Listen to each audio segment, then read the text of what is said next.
Aidha, katika kipindi cha siku 100 wizara imeweza kukamilisha kwa mara ya kwanza kujenga diko kubwa la kisasa la samaki kule mkoani Pemba, na tayari diko hilo limezinduliwa na wananchi wapatao 10,000 na vyombo vidogo vidogo vya uvuvi ipatavyo 250 vinaweza kuhudumiwa na diko hilo kwa siku.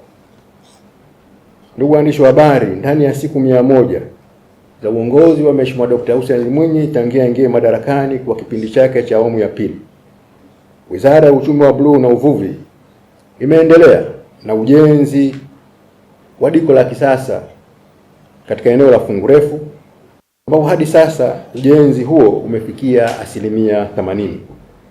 Aidha, wizara imeanza matayarisho ya ujenzi wa madiko mengine 6 kwa upande wa Unguja na Pemba. Maeneo yanayolengwa kujenga madiko hayo, moja ni eneo la Kengeja, Kiwani, Msuka, Fukuchani, Unguja Ukuu na Matemwe Kigomani, pamoja na eneo la Mtambwe na Kojani. Ujenzi huo uko katika hatua mbalimbali. Yako maeneo niliyoyataja ujenzi umeshaanza. Yako maeneo niliyoyataja hatua iliyokuwepo ndani ya kipindi cha siku hizi 100 ipo katika hatua ya michoro, na yako maeneo ambayo hatua ya michoro imeshavukwa na tayari tuko katika hatua ya kusaini mikataba na wakandarasi husika.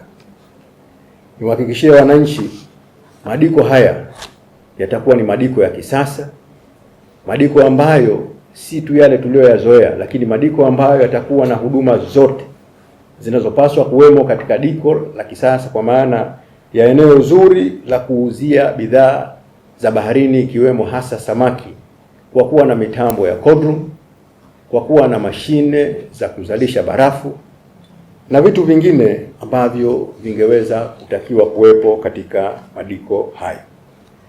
Aidha, katika bandari niliyoitaja, bandari hii itajumuisha vitu vyote muhimu vinavyopaswa kuwepo katika bandari ya uvuvi, ikiwemo suala la ujazaji wa mafuta kwa meli za uvuvi, lakini pia bandari hiyo itakuwa na eneo maalum kwa ajili ya uuzaji wa bidhaa zinazovuliwa kwa maana ya samaki, lakini pia bandari hiyo haitokuwa tu kwa ajili ya meli kuegesha, lakini pia kutakuwa na viwanda pia vya kuchakata samaki.